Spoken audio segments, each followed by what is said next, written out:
Good morning, friends. This is Chandan Singh. Today, we are discuss about the new topic that is phenylketonuria. इसको हम PKU के नाम से भी जानते हैं and that is very important topic. Friends, इस टॉपिक को समझने के लिए आपको सबसे पहले एक छोटी सी बात समझनी होगी जिसमें मैं बात कर रहा हूँ बॉडी से रिलेटेड. यहाँ पर इस कंसेप्ट को बिल्कुल आसानी से समझ सकते हैं. प्लीज इस बात को थोड़ा सा फोकस करना कि किस तरीके से मैं ये बात समझाने वाला हूँ. तो भला थोड़ा सा ध्यान दीजिए यहाँ पर, ठीक है ना. तो यहाँ पर सबसे पहली बात आप यहाँ देखते हैं कि जो हमारी एनिमल बॉडी होती है, ठीक है ना, एनिमल्स जो भी बॉडी है वो बॉडी आपकी किसकी बनी होती है? 90% जो है वो प्रोटीन की बनी होती है.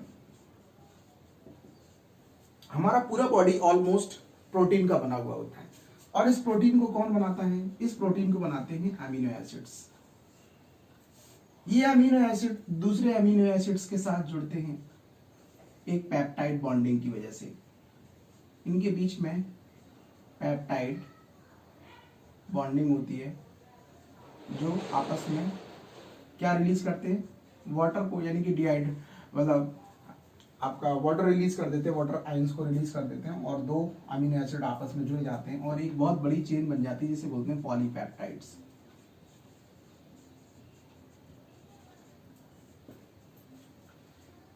अब यहां पर होता क्या है? जो एक सब्सटेंस है, एक एंजाइम है जिसका जो अमीनो एसिड की तरह काम करता है, जिसका नाम है फिनाइलएलानाइन. फिनाइलएलानाइन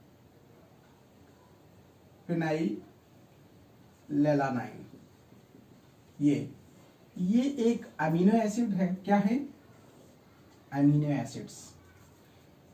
तो इस तरीके से ये जब अमीनो एसिड है तो ऑलमोस्ट हमारी बॉडी में जितने भी अमीनो एसिड्स हैं जो क्या बनाने वाले हैं? प्रोटीन्स. तो उनमें ये फिनाइलएलानाइन्स प्रेजेंट होगा. तो ऑलमोस्ट इस तरीके से हम कह सकते हैं कि ये हमारी पूरी बॉडी में प्रेजेंट होगा. मैंने 3 एरो लगाए हैं: amino acids, proteins and body. यानी कि इसका फॉर्मेशन यानी इसका क्रिएशन किसके रूप में हो रहा है? अमीनो एसिड्स के रूप में. कहां तक पहुंच रहा है ये डेवलपमेंट? कहां तक हो रहा है इसका मतलब? प्रोटीन्स तक. और ये पूरी बॉडी में कहां एग्जिस्ट कर रहा है? हमारी होल बॉडी के अंदर. इसका मतलब ये हमारी पूरी बॉडी के अंदर पाया जाता है. अब ये पूरी बॉडी में पाया जाता है तो इसका ब्रेक होना बहुत जरूरी है फ्रेंड्स. तो फिनाइलएलानाइन्स का ब्रेक होना बहुत जरूरी होता है. It must be break. तो इसका ब्रेक होना बहुत जरूरी है. ब्रेक होके ये कन्वर्ट हो जाता है टायरोसिन्स में. ये एक नेचुरल प्रोसेस होती है जो हमारी बॉडी में ऑलमोस्ट सभी ह्यूमन बीइंग, सभी एनिमल्स में होती है. अब इसकी होने से क्या होता है? इसके होने से होता है कि ये एक रिलीज करता है एक एंजाइम जिसका नाम है न्यूरोट्रांसमीटर.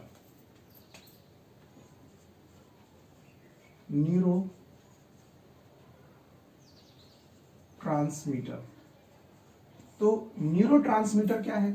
दो न्यूरॉन्स के बीच में जब भी स्टिमुलेशंस आपस में एग्जिस्ट करते हैं तो उनके बीच में केमिकल्स रिलीज होता है जिसे बोलते हैं न्यूरोट्रांसमीटर, जिसमें कुछ पार्टिकल्स पाए जाते हैं जिसे बोलते हैं एसिटाइल कोलिन.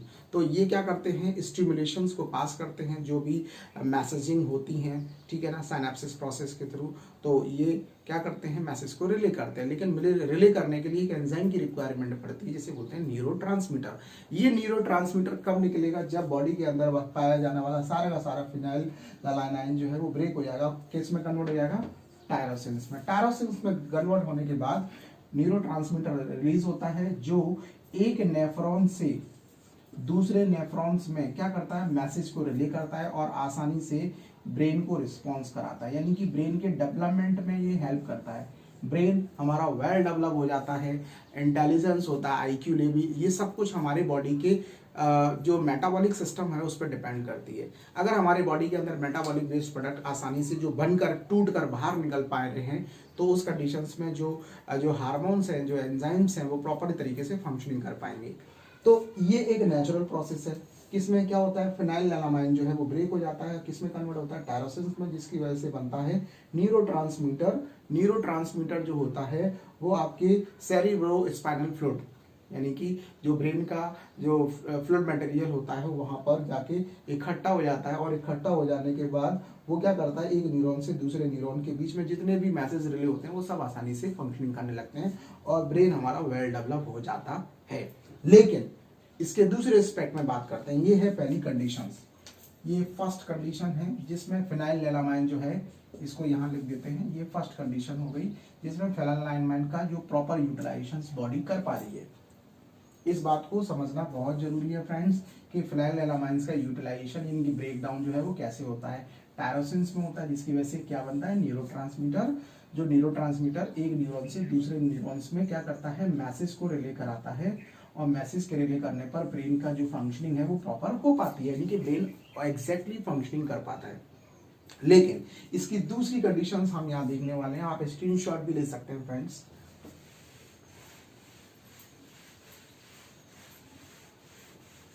तो दूसरी कंडीशंस क्या है, जब ये फेनाइलएलामाइंस, सेकंड कंडीशंस, जब ये फेनाइलएलानाइंस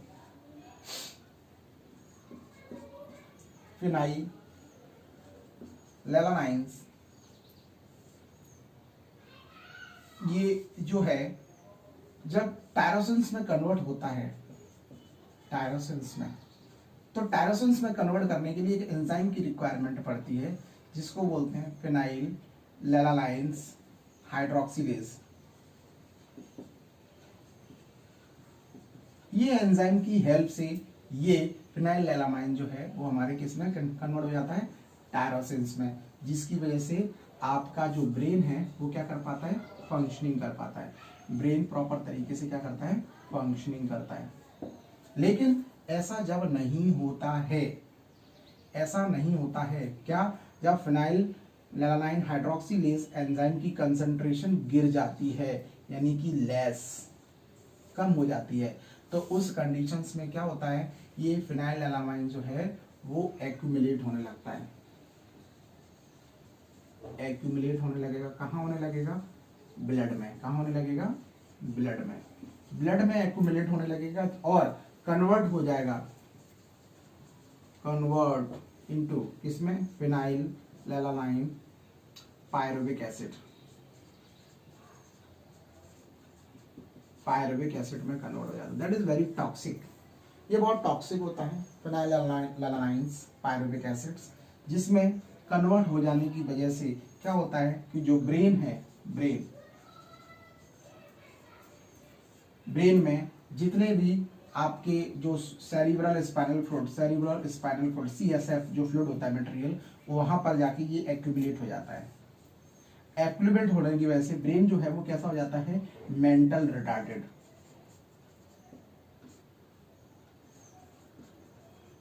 रिटार्डेशंस, तो ब्रेन में मेंटल रिटार्डेशंस की कैरेक्टरिस्टिक्स देखने लगते हैं। और साथ ही साथ जो पार्ट आपका ब्रेन में, ब्रेन के CFS फ्लूइड में इकट्ठा हुआ, वहां पर तो मेंटल रिटार्डेशंस के कैरेक्टर आ जाते हैं। दूसरा पार्ट जो ब्लड के रूप में इकट्ठा हुआ था, ये तो फर्स्ट पार्ट हो गया।